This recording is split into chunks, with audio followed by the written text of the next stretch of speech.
You're listening to Creatively Geeky, the support group for your creative process.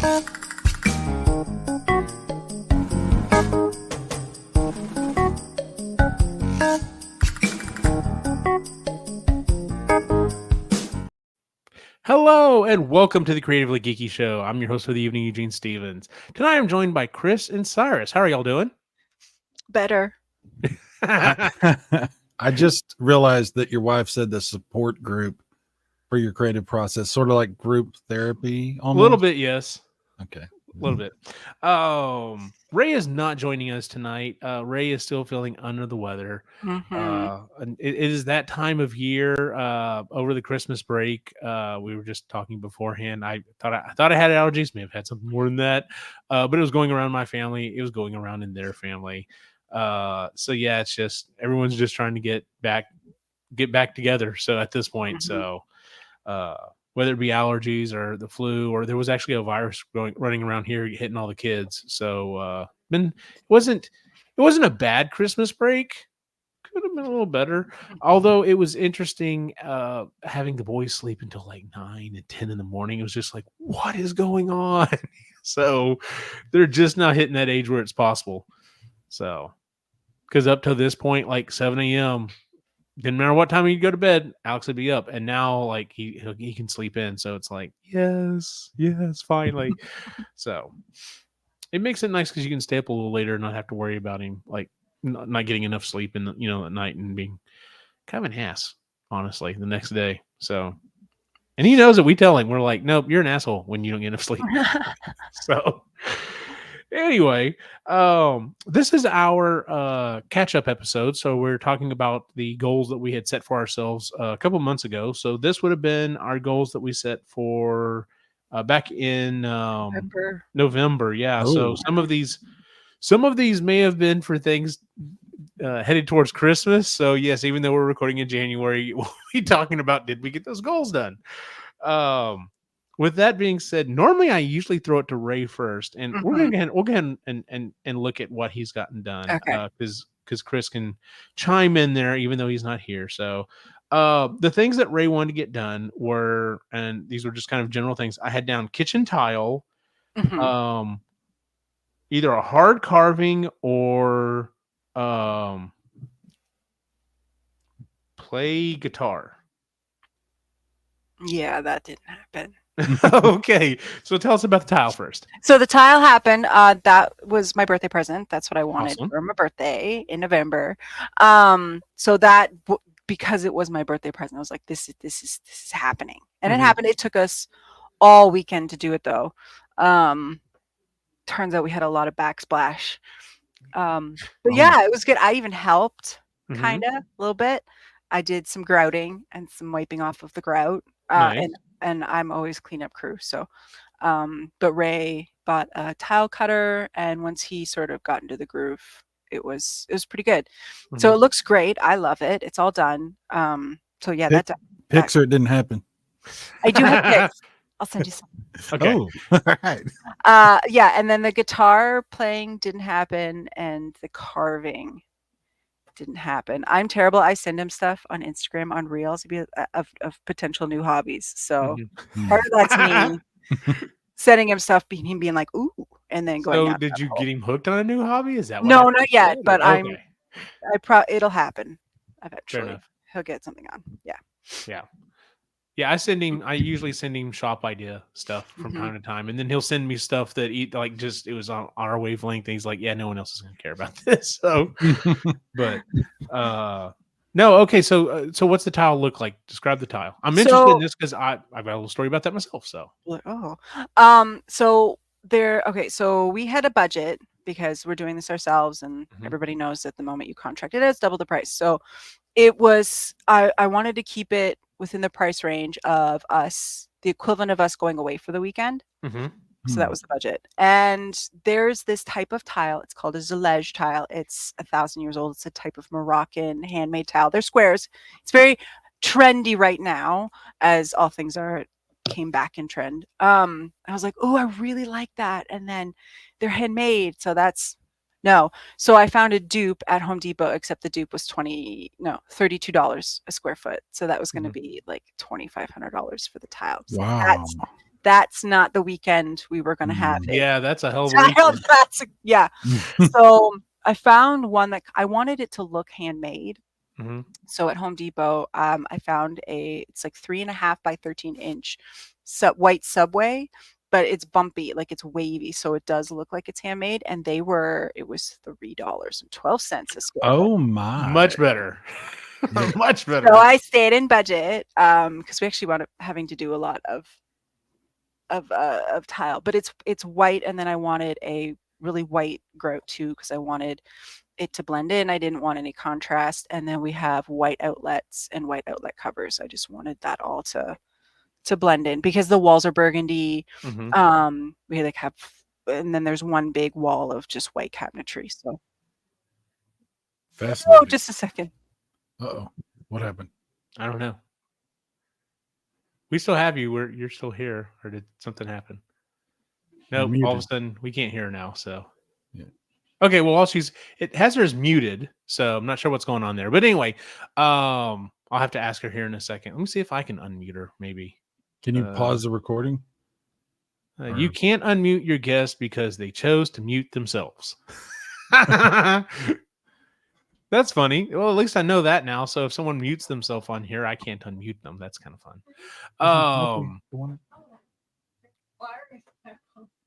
No, wait a minute. What am I hearing? Am I hearing? Is that you, Cyrus, in the background? I was talking to my daughter. Okay. No, wait a minute. I think Kris is back now. It says I'm back now. there Sorry. she is. Okay, cool. Minor technical difficulties. We're streaming. There's we don't have HBO in Canada. We have something called Crave. So you have to stream it from the computer to the television. And we were streaming Friends earlier, and Ray just shut off the TV, and all of a sudden it just picked up on the computer. So I heard Friends in my headphones. Oh, nice. Okay, well. Anyway, it's a good thing you knew it was happening, because that could be like disturbing. You like all of a sudden hear Friends for some reason. You're like, I know. I should go to the hospital if that happens. Where was I? So tile. Yes. Anyways, yes. Tile looks great. I love it. We need to put a shelf on top of the tile to finish it off, and then a brass rod underneath, and then that's done. Nice.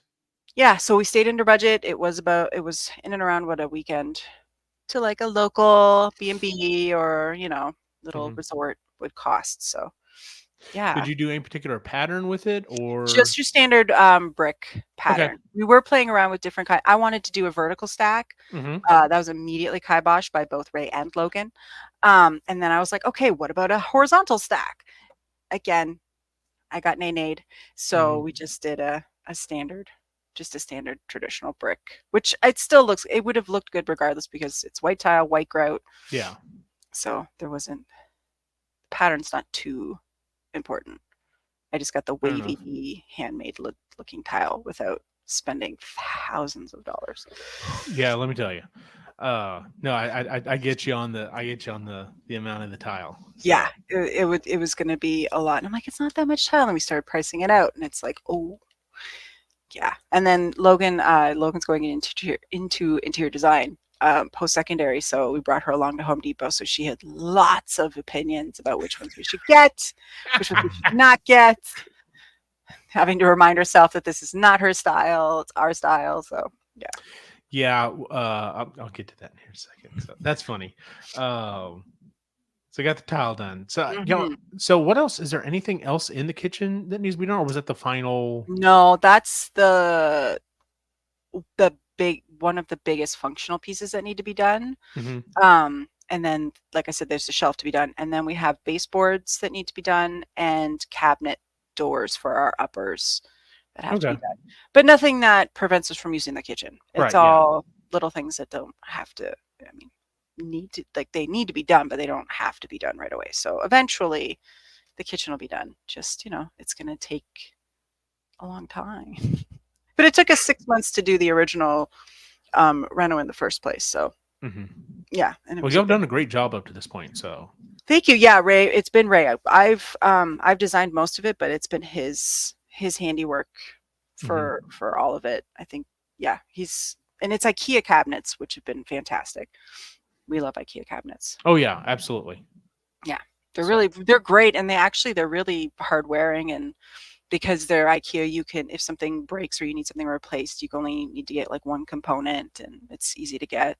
Yeah, it is. There is definitely something to be said about buying something that's mass produced like that you can just be like, oh, this is broken. It's obviously this piece, and of course it's got 2 umlauts, so you can't really call it by its name. You can just say, I need this, and they'll be like, all right, I don't want to. We got that. So the only thing, the downside is the cabinet color that we got. We got a walnut shaker. It's actually discontinued, so oh no, we don't have to get any cabinet doors in that style, but it does mean that if something scratches, chips, whatever, we won't be able to replace them unless we find it on like their seconds component, like part of the store, or somebody selling it or whatever. So okay, that sounds cool. Well, did he get anything else done, or was he pretty much laid up after? Well, December was a very distracted month for us leading up to our trip. And so that was, and talking me off the ledge a lot of time because I'm petrified to fly. So there's that. I was a bit high maintenance during December. And so he needed to help me out with that. And then, when we went, we were gone from the 21st to the 29th and got back, and I got sick pretty quickly. And then, Ray followed me a couple of days after. So we've just been in full bed rotting mode for the last week and a half. And Quinn's got it too. So he's been off school. Logan, thankfully, is the only one who hasn't. Oh, good for her.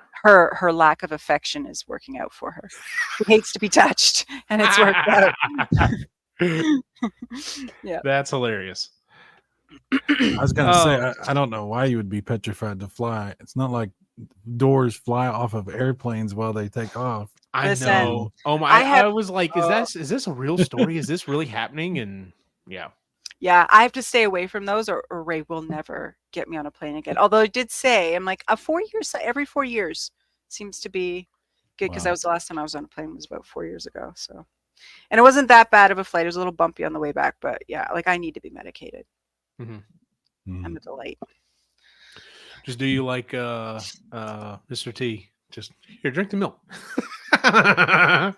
He's like, where's your Ativan? I have my Ativan. It's on my carry-on. I got it. I took it. It's just enough. But fair enough. Yeah, flying is not my favorite thing, but hate it. I've kind of gotten used to it. But after this little story that came out about this plane, I'm just like, I have to steer clear of those stories, and because they're not helpful at all. No, they're not. I saw, what was funny was I saw the representative from Boeing on the news talking about this, and the quote they had under him was, "It's not good." Really? That was the quote? It's like, oh my goodness, that's terrible. Oh yeah, like hot take, huh? Like, no shit. Really owning this, huh? Like, could you describe what's going on at Boeing right now? Well, it's not good. Yeah.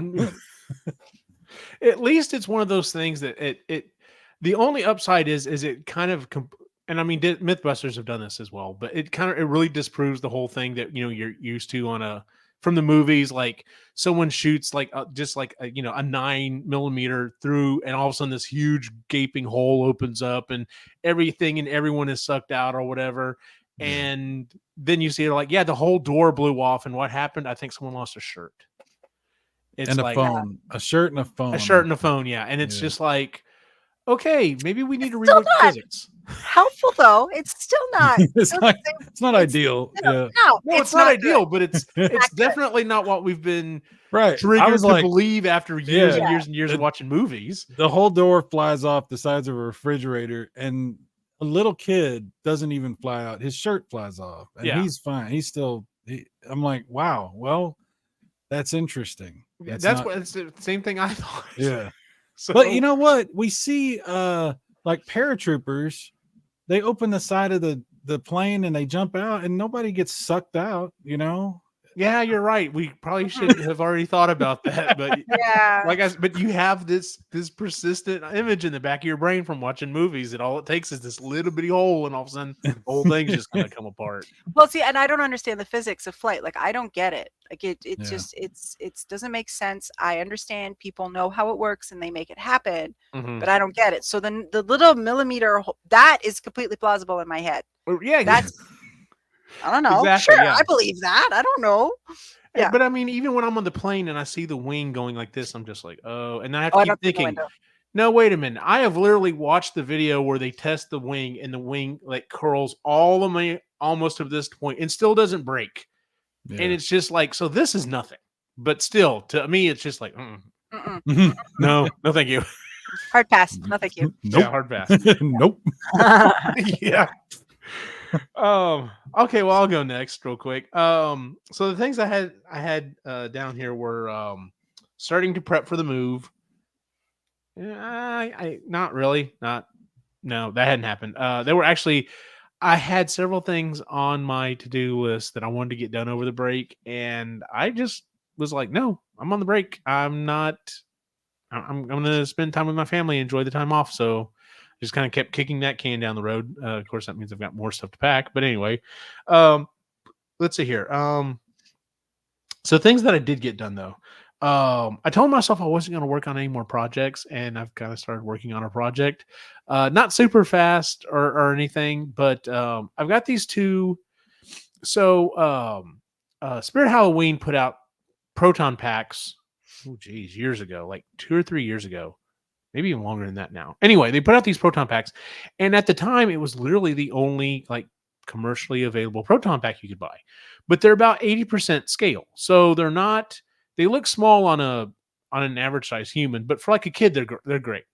Or if you are a smaller stature person, or if you have back issues or something like that, there's been lots of use for them within the Ghostbusters community. Well, anyway, my boys had a couple of them from years ago, and I was like, well, I'm going to repurpose them, but I wasn't exactly sure what I was going to do with them.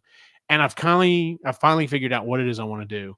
I have talked myself off the ledge from like doing a complete like, well, I mean, this is technically not to scale, and this is a little bit smaller, so I could 3D print this part, then I could sand it, then I could paint it. I'm just like, no, I'm literally repainting these to be worn at conventions for people to put on and like take pictures with. I'm like, they don't have to be, completely accurate for 80% scale.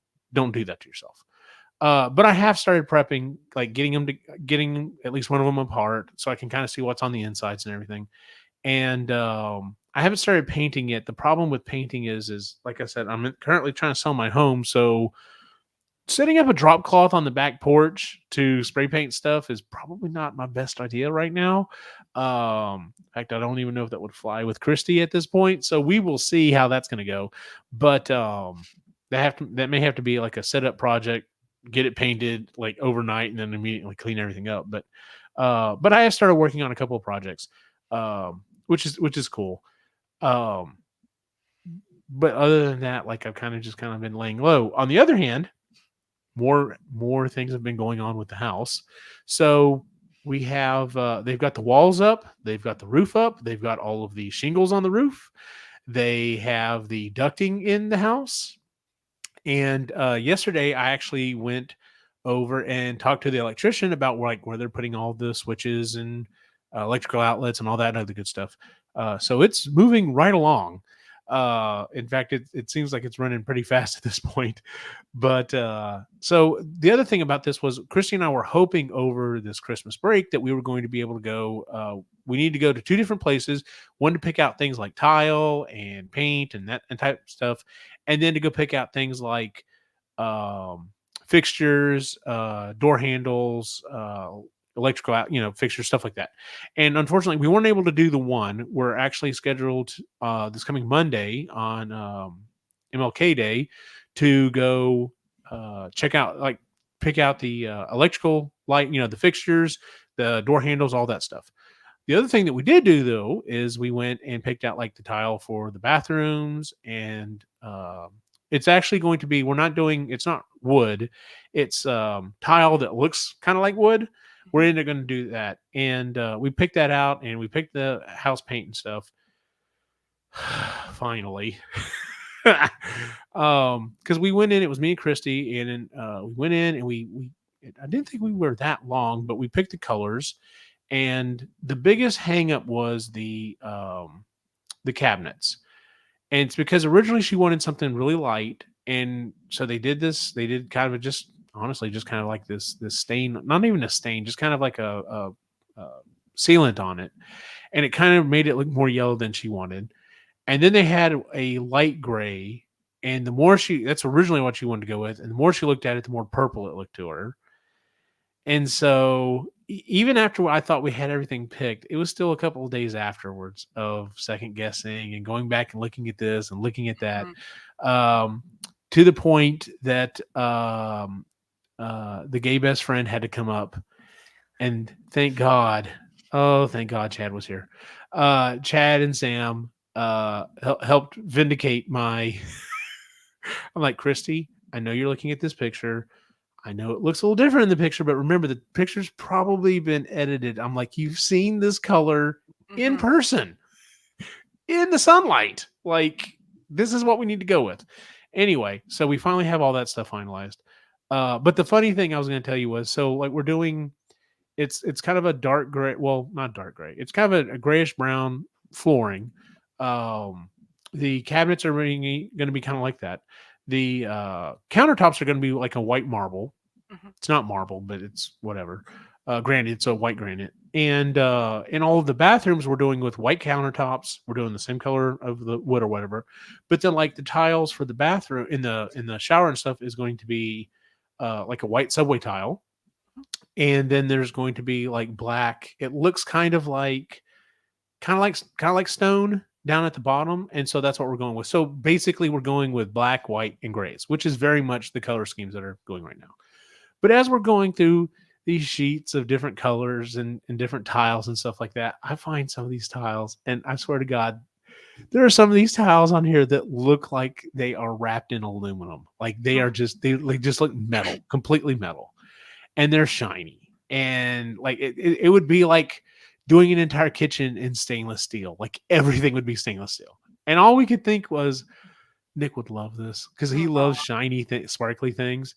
And I'm going through this stuff as she's looking over some of the stuff I'm going through. And I find this tile that's literally, it's on one of those matte things, but it's these little pure white rectangular segments with just this shiny chrome gold in there. Wow. And I'm just like, oh my God. So anyway, a day or so later, I had to go borrow a sample so we could take it. Like I said, we had to double check this, triple check in some cases. But anyway, I had to go borrow these tiles, and the boys were with me, and Alex was like, I'll just stay in the car. And I'm like, that's fine. So I'm like, Nick, come here. So we go inside, and I start showing him all this shiny tile and stuff like that. And he's just like, oh, it's like a hotel. Like, now he thought it was like a hotel. If you actually did a house and some of the tiles that he was looking at, Vegas would have been like, listen, this is a bit much. Yeah. It was hilarious, but it was just the whole time Christy and I are just like, Nick would fucking love this. Your son's going to grow up to be like, this is the greatest tile I've ever seen. Liberace. He's going to end up being Liberace. Is what's going to happen. All right. Christy's words, by the way. But no, yeah, he does like the shiny stuff. So, but yeah, it was just funny going through and looking at some of these tiles and stuff. And I'm just like, I can only imagine the person that would actually pick this stuff. And of course, like I said, some of it was just like, oh, this is Nick's aisle. But yeah, so that was an interesting time going through and doing that. Let me just say, I'm glad I'm building one more house. And when I'm done, I'm done. This is it. I can't do this anymore. So, because I was totally having flashbacks to the first time we were building this house and going back and forth. In fact, we finally settled on the wall color for a final time. It's called Shark, which made Nick happy. So, but anyway, Kris, you had finished sweater and decorate for Christmas and baking. Okay, so I did not finish my sweater. Okay. I didn't do anything with my sweater. I actually forgot about that until today when you said, are we doing the show? And I was like, oh, I thought about my sweater. Okay. Nice. No, it has stayed wonderfully folded where I left it the last time. And then for decorating, so I am a huge curmudgeon when it comes to Christmas. I don't like holidays in general. I really hate them. For many reasons. But this year I was like, okay, this is getting pretty, it's getting tired. I'm the only one in the house who hates Christmas. I'm the only one being a curmudgeon. This is ridiculous. My daughter loves, like Logan loves Christmas so much that she has a year-round Christmas tree up in her room. She just loves it. I don't know where she got that from, but she loves it. And wait, you don't know where she got the tree from, or where no, she got why she loves Christmas so much. Remember, I was there when she bought the tree, so I know. Okay. But I don't know why she loves Christmas so much. Not that we made it like extra huge deal about it anyway. So this year I was like, okay, I have to do something. We're already going away. We're already not going to be here for Christmas. So that's cool. But what else can I do to sort of make it less suck for me and for everybody else around me? So I started getting into Yule. So instead of Christmas, I'm like, ooh, Yule. Oh, I can get on this bandwagon. Okay. So I started buying some Yule type decorations. All faux, because we have a very dry house. It's forced air. So any real thing in here just dries up like tinder in like 3 days and just sheds all its needles, which is what I did last year, and it was terrible. It was so messy. So I bought plastic ones and I really liked it. So I do my sunroom. We put the Christmas tree up in the parlor. I do the sunroom. And so I'm like, okay, I can do Yule. I'm on this Yule train now instead of Christmas. And I feel like I kind of like am sort of like thumbing my nose at the Christmas system. And I'm like, fuck you, Christmas. We got Yule now. Can you explain Yule to me and to the listeners? I know nothing. Okay, so Yule is the winter solstice. So it happens anywhere from the 21st to the 23rd of December. It's the longest night of the year. It's the celebration of winter. It's the OG winter holiday that the Christians co-opted from the pagans. And it's just, you still give gifts. It's far more low key, like they do. And they have little gnomies. So I have some gnomes. I was like, oh, I can still keep my gnomes. But you still have like things like gingerbread and cider and all that kind of stuff, but you don't do Santa. Yule doesn't like manifest on top of a building with 2 giant dogs. No. Oh, that's Zool. That's Zool. Yeah. That's Zool. I could see where you would get that, but no. So yeah, it's just Yule time and like Yule logs and all that stuff. So it's just like a more secular, non-denominational. You are not the first person to bring this up. I mean, I've already heard of it, but actually, I went and played board games with our friend Jennifer the other night at a couple's friend of her house, and the woman was like, yeah, she's like, I'm kind of moving towards decorating for Yule and just kind of being less Jesus and Santa and more let's just celebrate being around family. And I'm like, I can get on that. Like, that sounds great to me. So yeah, well, our kids are like, Logan's going to be 18 next week and Quinn's going to be 16 in March. So Santa has not lived in this house for several years. Yeah. And so that part's gone. I have one sister who doesn't do Santa at all. They're very they're Mennonite, so they're more like religiously traditional. So they don't even do Santa. The boys know about it, but they don't even do Santa. And then my baby sister, they do it, but her kids are starting to get older too. So that fun part's gone out of Christmas. Well, Santa's really judgmental anyway. I mean, he's a bit of a jerk. Enough. Yeah. But he's great for bribing purposes. Yes. A very powerful parenting tool. But it's just like that part's gone. And that's okay. But it was just, I really do not like Christmas. Divorced child probably has something to do with it.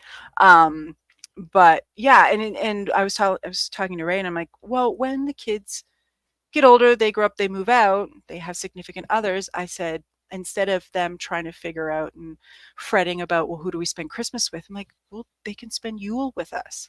So there's no pressure of Christmas and Christmas morning, but none of that stuff. They can just do like a Yule dinner with us, or like don't know, whatever that would entail. And it's always before Christmas. It's never on the 25th. And we could do that instead.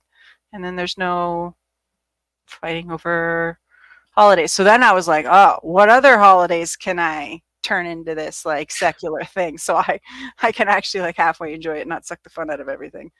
I've been going down that rabbit hole. So I did decorate. I do have my Yule decorations. I will be getting more, especially next year. And I'm getting rid of all of the Christmas decorations that I just don't, that they're all hand-me-downs. It's like my mom gave them to me because she didn't want them anymore kind of thing. And because I never really cared, I took them. But now I'm like, no. It's also the reason why I get on Halloween so hard. Because it's like the ultimate not religious holiday. Yeah. Well, like it depends on what your religion is, I guess. I mean, you know. True. Well, yeah. It's funny. I'm the complete 180, and I think we've talked about this before. I'm complete 180 on the whole. I'm like, how can you be so, Christmas is a religious holiday, and yet you've got you're selling stuff for it back, all the way in midsummer or whatever. I'm like, y'all are watering this down. Well, on the other hand, I'm just like, yes, let's strip anything that might be remotely religious out of Halloween and just make it. Listen, it's about dressing up and handing out candy. Period. If it's something more than that to you, great. But for 99% of everyone else, can we please stop pretending that this has anything to do with anything else but dressing up, having fun, and eating candy. That's why I love it so much, because it's like it's just a day. And we all agreed that this is what we're going to be doing. And it's a really cool communal experience. Yeah, exactly. And not everybody, but like a lot of people get in on it. And I just think it's fun. It's fun. There's no family get-togethers surrounding Halloween, no dinners, no presents. It's candy, and you decorate your house in whatever way you want. You can go whimsical and fun and cute, or you can go like the complete opposite and get like really macabre and horror and whatever, and everything in between. And it's all acceptable and all wonderful. Yep. Yeah. So, like I said, you're not the first person, even this year, that I've heard mention. Okay. Oh, I'm kind of moving to a Yule time, because I think what sparked the conversation was Joseph's birthday is right after Christmas, so we went down to his uncle's house and had a birthday party for him. He turned 40, and Christmas decorations were still up, and like above the mantle, it's all these trees. It's like a little tree farm, and that's how my house is decorated. And then I go to this other woman's house, and and I'm like, is this a thing that, like, is this just kind of the thing now or whatever? And she's like, well, yes, but also this. And she started talking about it, and I was just like, oh, okay, cool. So, because I mean, it's like you said, it's still decorating, but it's not, you're not focused on like Santa Claus everywhere or whatever. It's just like wintry type. Yeah. Things. And I love winter. Winter's my favorite season. And so I love winter. I want to, and Christmas is just one little blip on the calendar. So I was like, I got to make it. I could either make this a joyful experience or a crappy experience. Both require the same amount of energy. So I'm going to stop making it crappy for myself. And Ray doesn't care either way. So he was like, sure. Okay. Sounds great. Sounds good. I didn't do any baking. I did none. No baking. None. Okay. No. Logan baked some cookies while we were all sick. So she kind of took care of us that way. She also Ray and I got I was finishing being sick and he was just starting to be sick, but it was like the perfect storm of like there's no bread in the house. Neither of us can go to the grocery store. Logan, I'm going to drive you to the grocery store. Here's the debit card. Go in. Just buy food. I don't care what you get. Here. Big grin on her face, like, okay. She had a little list that she needed to get, but she came out, she's all pushing the cart and stuff like this, and she's, I have to go to the other grocery store. So she went to the other grocery store because it's in the same big parking lot. But she used to work there, so she wound up talking to one of her old co-workers for a little bit, but she came out and she's telling me how much she spent and everything like that. And she's like, I did buy myself some things. And I'm like, I told you could get whatever you want. This is like your fee, like what you charge. Keeping us alive. Yes. Yeah. So she got herself just a couple of things, but it was really cute. Like, here, just please, thank you so much. Could you do this? She's like, okay. Nice. Of course, it's so sick. Yeah. Cyrus, so you had and we've talked to you. I think I've talked to you since then. So but you had Rethink Magazine and Focus on Writing. Yeah. So because actually no, that's what it was. The last episode you talked a little bit about the magazine. Mm-hmm. Okay. Well, interesting. All right. So I finished all 4 issues of my magazine. Yay! Yeah, it's been out for a little while. I had some interest from people about doing more, and I said no, I'm done. I did 4 issues. I'm good. That's it. It was fun, but you got to put limits on things. As far as writing goes, I'm actually not doing that right now. I'm streaming. I opened up a channel on Rumble for streaming. Okay, so what is Rumble? Yeah, what is Rumble? Well, it depends on who you ask. If we're asking you, what Rumble is one of the 2 cassettes that comes out of Soundwave. No, I'm just kidding. Rumble. Rumble's a streaming platform, and it has video and streaming. It's kind of like YouTube, but it doesn't have any kind of algorithm, and they're very big on freedom of speech, and also there's no real trolling on Rumble because people have to actually verify their accounts. So okay. Now I will admit that Rumble has a reputation as being sort of a political place where there's a lot of videos and streams where people talk about politics and stuff, and not exactly the kind of politics that I don't even like to talk. I hate politics. I can't stand politics at all. But some of us have invaded Rumble to try to mitigate some of that, to try to make it a little more palatable for people that aren't looking for that crap, and also for us to not lose our minds on YouTube. Like I was streaming on YouTube, and I could stream on YouTube if I wanted to, but it's full of terrible people. Yep. And there are some good people. But there's a whole lot of fake accounts of people pretending to be cool and they're not, and it's just a weird situation. So I just got tired of it, and I said I'm not going to stream on YouTube anymore, and I'm going to keep doing videos on YouTube and interacting with people that way. But as far as streaming, I'm going to do that on Rumble, and so far so good. Yeah, I don't have a whole lot of people on. I mean, I just started it up, but it's been pretty fun. Well, that's good. Yeah. Can I ask why you didn't go to Twitch? Because that's kind of like the obvious place to go for streaming gaming stuff. Yeah, I don't like Twitch. Twitch has a bunch of weird rules about things, and they're known for, like, if you say a cuss word at the wrong moment, they kill your whole channel, like weird stuff that. Yeah, like Twitch has strange. I don't understand Twitch. And I don't like Twitch is full of a bunch of people that make money weird ways, and I don't really like Twitch, so I don't go to Twitch. I didn't want to mess with Twitch. I had some friends on Rumble, and I watched what they were doing, and I was like, yeah, I want to do that too. I want to see how that goes. So it's an experiment. Okay, cool. Yeah, I never heard of it until I saw you post something about it, and I was just like, "Oh, well, I haven't heard of this one before." So, well, it's been around for a while, like a couple years, but like I said, it has kind of a reputation of being this political thing, which I don't like at all.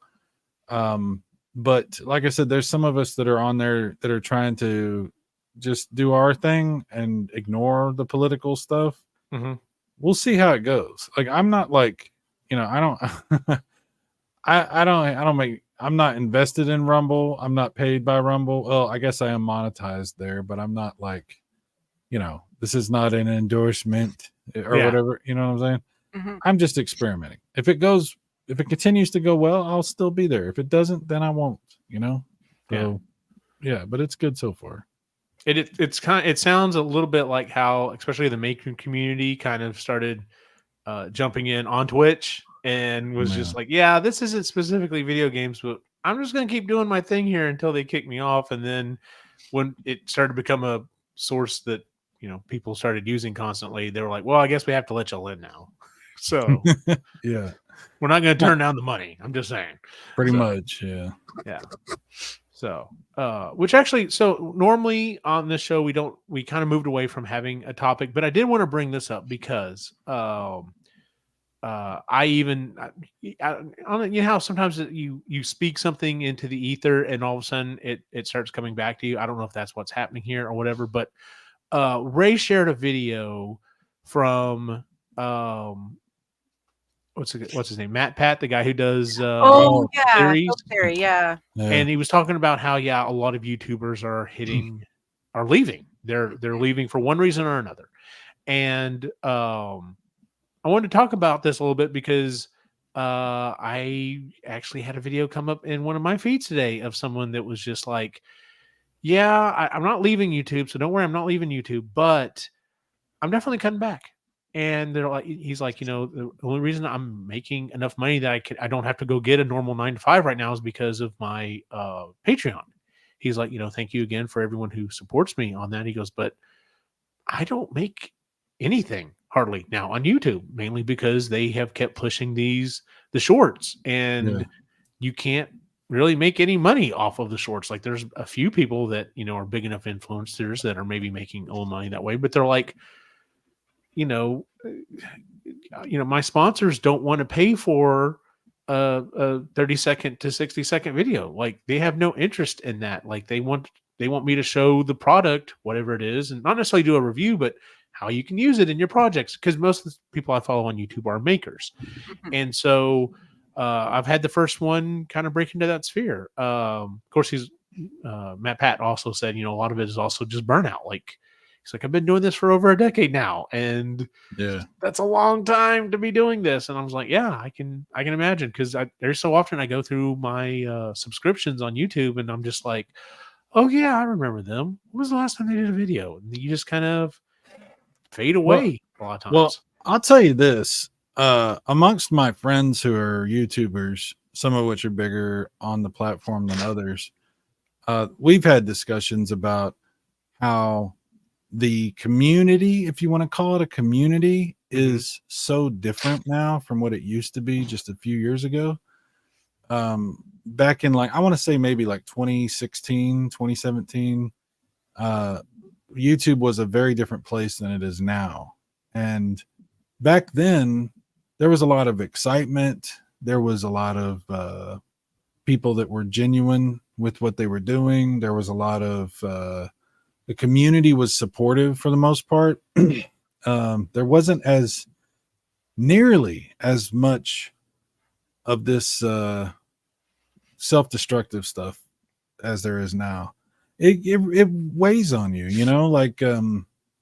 everything's a controversy. Everyone, there's a constant effort to try to take people down or cancel people or, look for some hidden thing that you can, that people will use against someone or whatever.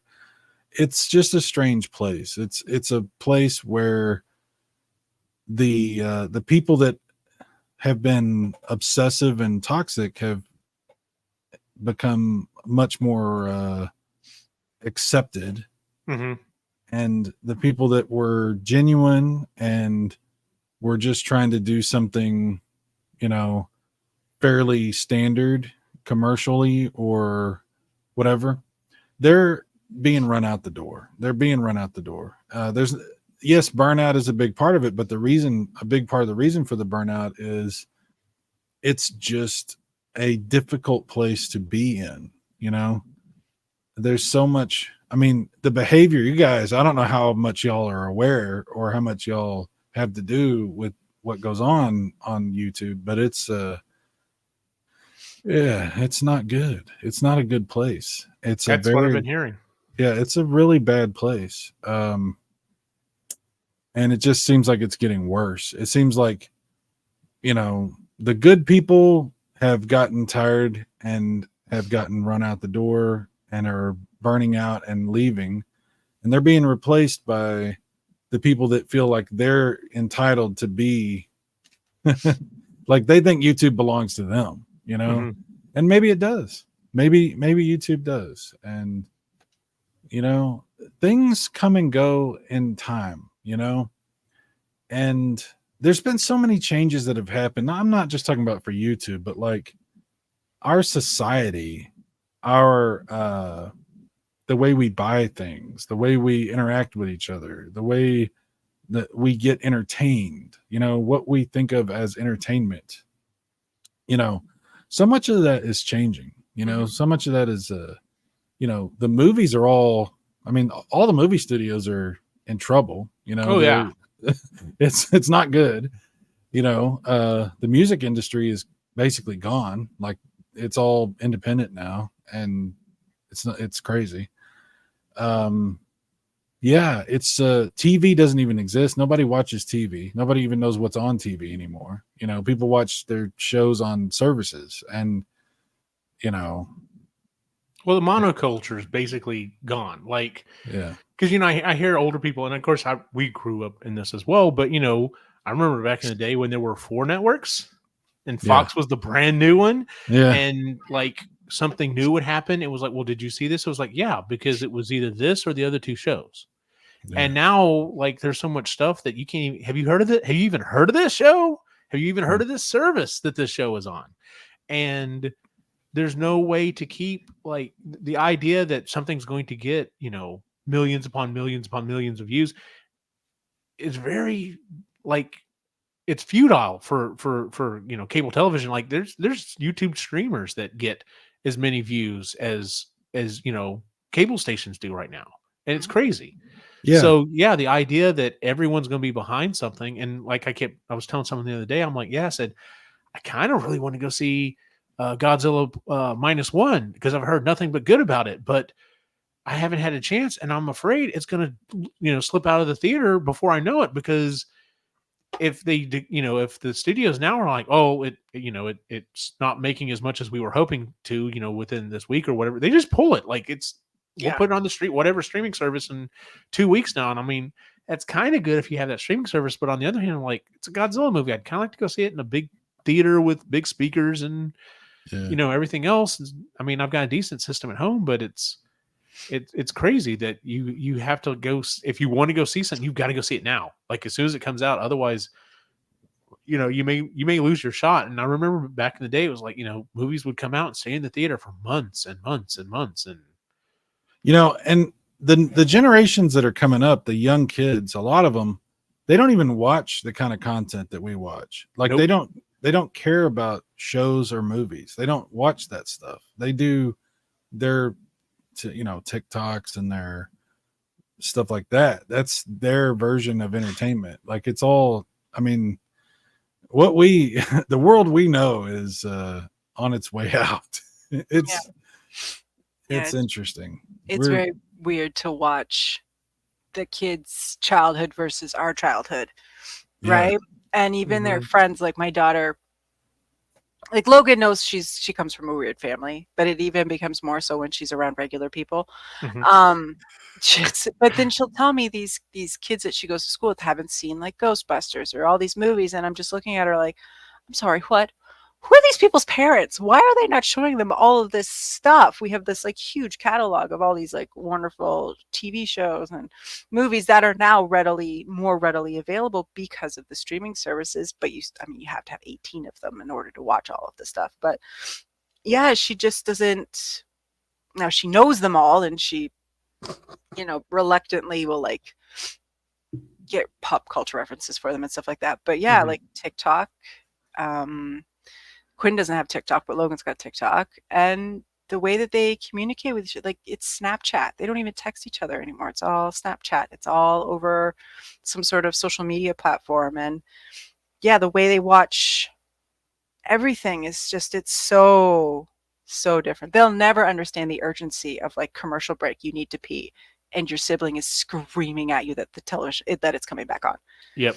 Yeah, they don't get that kind of panic. They don't understand that, because it's all it's all there. And even our irritation when we have to sit through commercials, it's just like, I'm not used to this.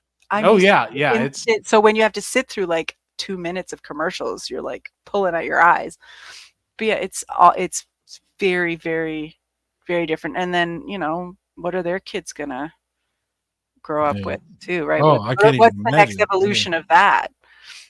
It'll probably come back around, and they'll go back around to long form stuff again, and it'll be weird again. Like, so our kids will be just like, how can you sit there and watch something for an hour and a half? And their kids will be like, because that's how it's supposed to be watched, Dad. The problem we have is that a lot of this social media is engineered to appeal to the endorphins, your dopamine. Yeah, it's like an addictive, it's like a drug that they're hooking people on, and that's why I don't think it goes back. I think it gets worse. I think there'll be a day when 10 seconds is too long, there'll be a day when I don't know, because I'll watch, and I've noticed this myself as well. I can sit down and burn quite a bit of time just scrolling through Reels or TikTok or whatever, and after a while you're just like, this is I need something more stimulating, because after a while it's the little dopamine hits no longer hit anymore, and you need something more substantial. And like Nicholas even was like, hey, can we actually like watch something? And I'm just like, sure, absolutely. So I don't know, like I said, it could go either way. It could be, and it may just be a dividing line between people. There may just be people who are just like, no, I prefer short form stuff, and that's just how I prefer to do stuff. And there's always going to be people who are just like, no, give me a written TV show. I mean, even when it comes to YouTube, like my boys will ask me, do I watch this or do I watch that? And I'm just like, no, because it's not like, that's too, like, I don't touch the YouTube shorts at all. Like everything I've ever seen on there has been yanked from something else, or it's either been cut up out of an actual YouTube show, or it's been pulled over from Instagram or Reels. And I'm just like, why would I watch it there? Like, YouTube's where I go to watch shows. And when I say shows, I mean, some cases maybe 10, sometimes it may be an hour-long program that's done by a person. And that's where I go to watch. Of course, I mean, hell, Cyrus, I don't even consider YouTube a social network when you do, or at least you used to. And because I was like, because I didn't interact with it. Like, to me, it was what I sat down and watched. And I know you didn't interact. I might read comments, but not very often. I used to give you hell about that, because when we were doing our thing, I was like, we're not promoting this. Like, what are we doing? Yeah. But you know what? Maybe you were right, because I really don't consider it too much of a social media platform anymore, because I don't even want to stream on YouTube, because I don't want to do that. I don't want to interact with a bunch of people like that. Yeah. Because it's not good. I don't enjoy it.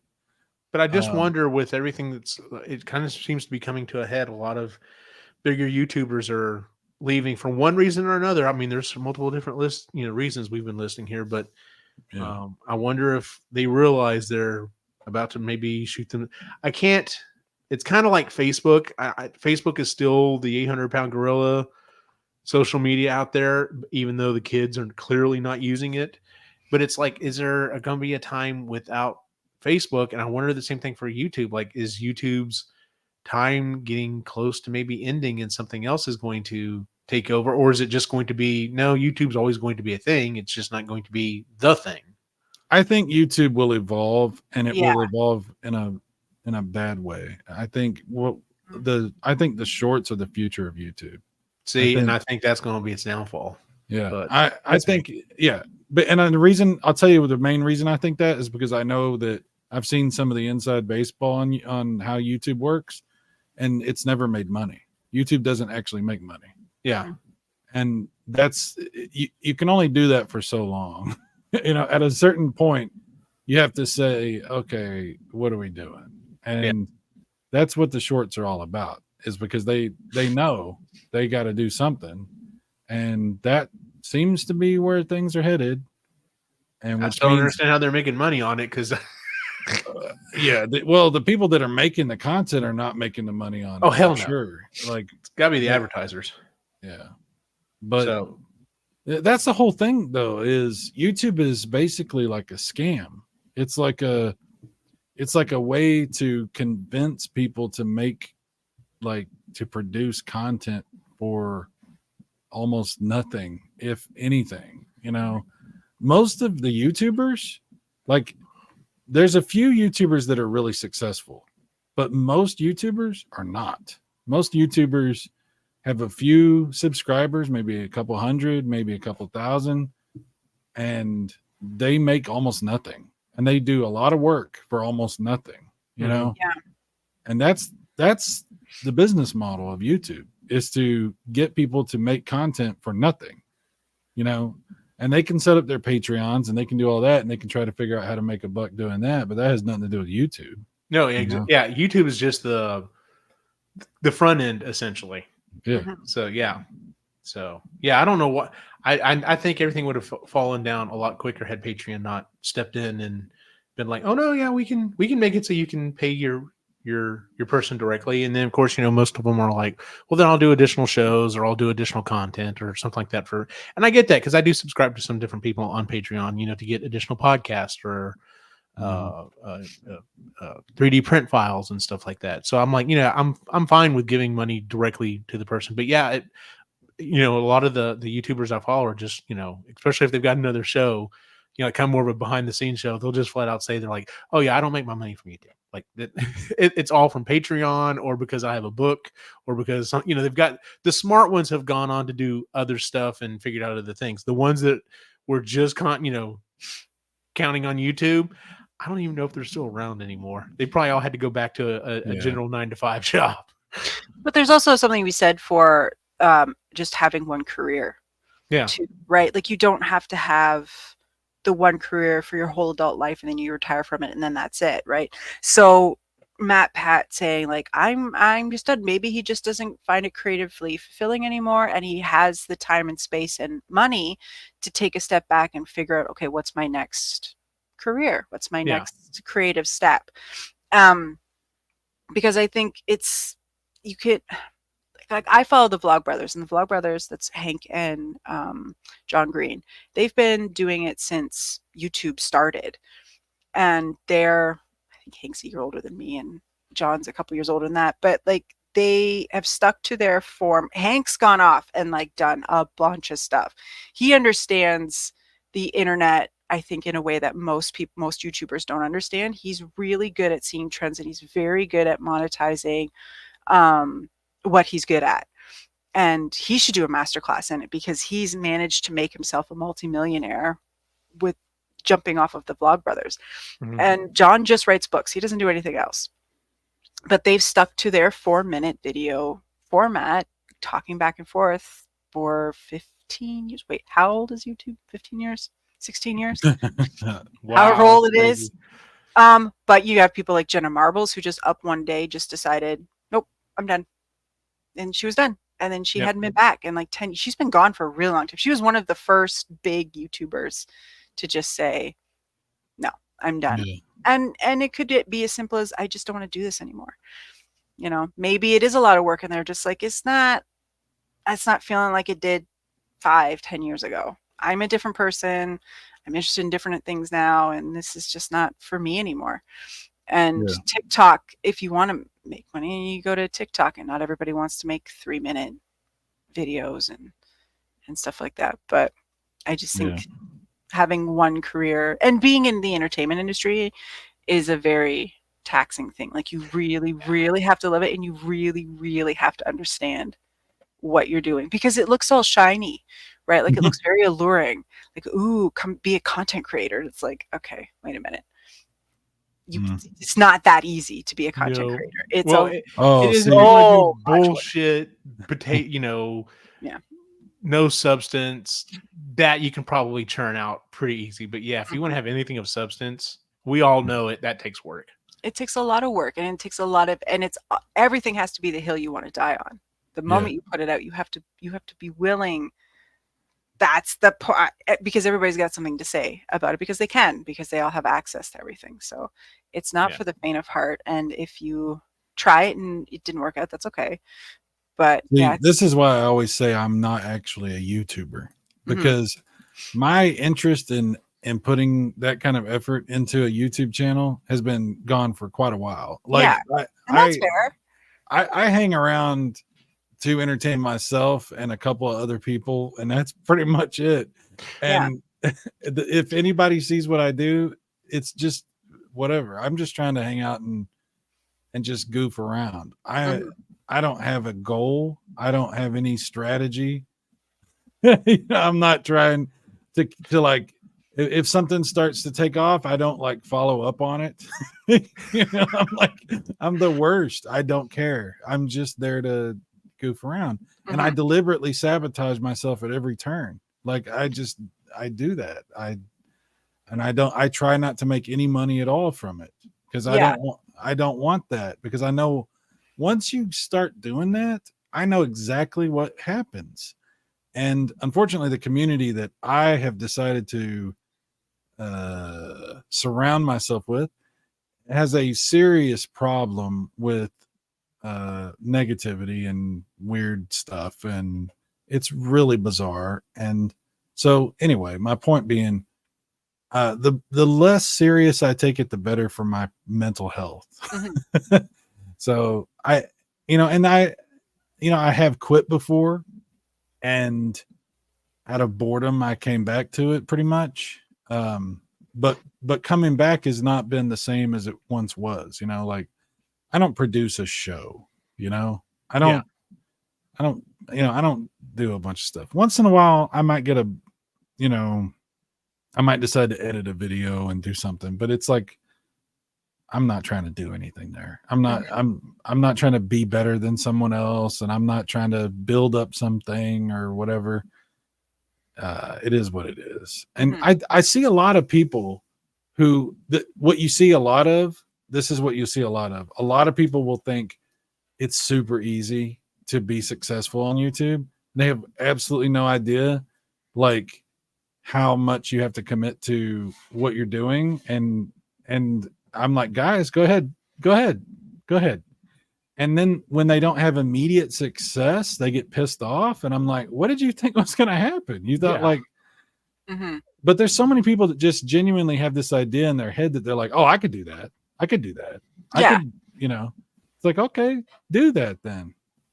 Yeah, because there is that 1 in a million person who just jumped on for a lark, and for whatever reason, the algorithm caught on at some random time, and it just blew up, right? Like, because I follow people who have been around for over a decade, and they have maybe 100,000. They just squeaked into that award that you get, the little platinum or whatever it is.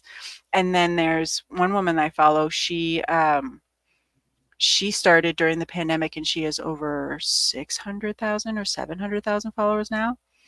But she understands technology, and she is always on the latest, and she loves it. That's the other thing, is that she loves all of the stuff that goes with being a content creator. She actually genuinely finds it very curious, and she loves it. So it's worked very well in her favor. But if somebody like me decided to be a content creator, first of all, never. Second of all, it would be a disaster, because I don't understand technology. I don't get it. It would be very frustrating for me. And I have far too many hangups to ever make it. I don't even know what I would do. But yeah, it does look easy. And for a time, our kids Logan especially wanted to be a content creator. She wanted to be a YouTuber when she was like 11, 12, like the boys' age, and doesn't anymore. But like, I'll tell you what, I've told Eugene this before. We could do it. We would just have to do things we don't want to do. And we're all too stubborn to do that. Like, There's no believe way. me, if I really wanted to, like, try to get the podcast that, and the shows that we do, like, really going or whatever, I'm like, yes, I could take a couple of classes, and I could do a few things and put a little more money into it, and we could probably do something. Of course, do I want to sacrifice being a Ghostbuster on the weekends and making stuff and hanging out with my kids and all that? And I'm like, no. Well, absolutely not. I can make it easier than that, Eugene. all you have to do is just make videos taking a crap on other people. That's all. Oh, that's true too. Yeah. Yeah. Like just do that. And then, I mean, I figured that out years ago. I was like, well, I could do that if I wanted to, but good God, why would you do that to yourself? Yeah. Why would you make yourself into that type of thing? That's so weird. Yeah. But you know, it is what it is. But overall, just saying overall, I'm actually really happy with what I'm doing. You know, good. The videos and the streams and the things that I'm doing have been good. People have been treating me for the most part really well. Things have turned around for me personally, and that's because I don't have nothing to do with no weird stuff. I just completely stay away from it, and I don't talk about people. Like I don't talk about anybody else. I just mind my business. Mm-hmm. Yep. And it's funny how if you mind your own business, people tend to, for some reason, they leave me alone. It's funny how that works. I don't know. It's strange. Nice.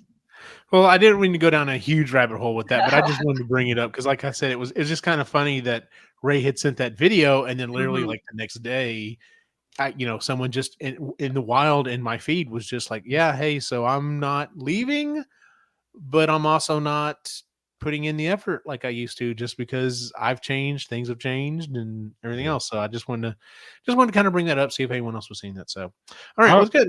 I want to see the tile. I want to see at some point. I need to see pictures of this tile. Oh, yes. You'll have to send. If nothing else, you could all. Are you still on a break from Instagram or? I've never used Instagram. Well, no, not you. I was talking about Chris. I was okay. You can share them that way. No. I'm not. I haven't been on a break from Instagram. I've just haven't been posting because I forget or. Fair enough. Yeah. Don't want to. Oh yeah. I focus on the Ghostbusters Instagram all the time, and the nicest thing on that is now that you can, instead of just tagging people, you can also collaborate with people. So I've found that very handy whenever I post Ghostbuster pictures and I'm in them. I can collaborate, using air quotes here, tag myself as a collaborator. And so when I switch over to my account, I click yes, I am part of this, and it shares all the pictures and everything on my feed as well. And I'm just like, this is what I've wanted forever, is to be able to essentially cross post. I'm like, because there's some things that are just for me personally. Like, if I'm sharing a Christmas present I got, that's for me. But if I'm sharing pictures and stuff from a Ghostbusters event, well, that's for Ghostbusters, but that's also me. Like, that's also, hey, this is what I did this last weekend. And I'm glad that I can finally start doing that to show people, hey, it's so I don't have to like post on one thing and post on the other. Cause that's when I start getting fed up with it. I'm just like, oh, I got to cross post on this and connect this and whatever. So going back to all that work I don't want to have to do. So let's move on real quick to the things we'd like to shoot for the next 2 months. So we're looking at March. Ray's not. Do you know of anything in particular Ray might want to work on? Or I think at this point, just feeling better. Probably some sort of. What do I want to say for him? Because I'm just trying to think what's happening with us for the next 2 months. I'm going to go ahead and say in his mental state right now, he'll say nothing. Just nothing. Okay.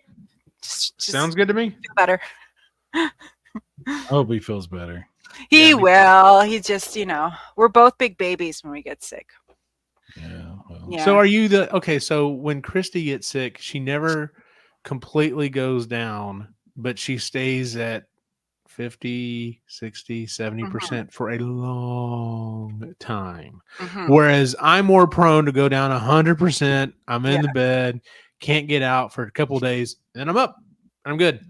Yeah. So usually what happens with me is I'll fucking crash and burn. Like take out chunks of tarmac as I go down. Because I get sick. And then this time around, I laid in bed for 4 days, so much so that I tried to come down. I can't sit on the couch when I'm sick. Like if I'm sick, I need to be up in bed. I don't know why. I just have to. So we were watching. I told Ray the new Danny video was on. I'm like, there's a new Danny video, and he likes to sit on the couch when he's sick. He likes to be there. And I stood there, and I started to cry because I couldn't sit on the couch because I still wasn't feeling. I'm like, I can't sit on the couch. And Ray's like, that's okay. And I'm like, but I want to watch the video, but I feel like crap and I can't sit on the couch and watch the stupid thing. So I trudged back upstairs crying and like berating myself because it's stupid that I have to lay in bed. And the moment I got into bed, I felt better. But now I've been, after that 4th day, I'm like, okay, I'm well enough to start doing things, raise down. I got to get back up here. And so I've just been feeling about like 60%, 65%. But Ray, it depends. Most of the time he's like Christy, where it's just like, just enough to make him feel lousy, contemplates whether he needs to go to work or not. If he doesn't go to work and like doesn't even log in, he's sick, which is what he's done for the last couple of days. Today he logged in from home. But like, yeah, it depends on what we get. This flu, like we haven't gotten sick since COVID, since we had COVID. So, and that just like everybody got wiped out. Oh yeah, that was yeah. We were just down. There's nothing we could do. Yeah. No. So, let's see here. The only thing I had down for myself was I'm going to keep working on those proton packs, but to be honest with you, it's house full steam ahead. So, like I said, we're going to be picking out fixtures here in a couple of days, and then after that, it's just trying to get this house sold. I'm, keep telling myself I still have time. There's still time. But in the back of my head, I'm also just like, we need to sell this house. So try not to freak out. So, Kris, anything in particular you want to try to work on for the next 2 months? So I'm trying to remind myself that winter's for resting. Just because it's a new year does not mean you have to go balls out. Hell no. Right. So you don't have to like reset everything. This isn't like new year, new me. None of that is going on. So those people. I used to be one of those. I'm like, okay, so new year. It's my year, and it's never my year. So I stopped doing that. But so I do want to get that sweater done. I only have 2 sleeves and sew it together, whatever. So I did find the YouTube video again. That was the other thing. I'd lost the YouTube video. So I found it again today. So I have it now. Well, I'm dabbling more in my writing. But yeah, just really try to take it easy for the next 2 months until spring. And then when spring hits, start feeling that urge to do stuff. Yep. Again. Yeah, but winter's for us. I heard this really good thing that a reason why people get seasonal depression is because they try to do summer in the winter. They try to keep that same level of productivity, energy, go, as they do in the summer. In the wintertime, when winter is, you're just meant to rest. That makes sense. There's a lot of sense behind that statement. Yeah, I thought that was really cool. You're trying to do summer stuff in the winter. So just trying to, and I don't even like summer. So just the name of the game is chill. We're gonna chill. Yeah, you should be doing winter stuff in the summer. There you go. 365 of chilling. Yeah. Yes. Cyrus, anything in particular you want to work on? No. No. Not really. Like I might cook more. I want to make a meatloaf, and I'm thinking about trying to make my grandma's chicken and dumplings. Oh, nice. Yeah. I was talking with my daughter about that the other day, and I was describing it to her because my grandma had a very specific way of doing it. And I'm like, I want to do that. I think I can do it because she showed me how to do it once, and I think I can do it. It doesn't seem like it's really hard. So I want to try that. I got to buy a big pot, and I want to try to do something like that. So in my new house, I'm hoping to get a Blackstone, and which, if you're not familiar with those, they're the kind of the big black griddle things. And yeah, I've started falling down rabbit holes of making stir fries and cooking breakfast on those, and I'm just like, yes, this is a thing I want to do. So you know what I said, you're talking about the stones. I was thinking, what would be cool is to try to do cold stone ice cream. That would be interesting. Yeah. Huh.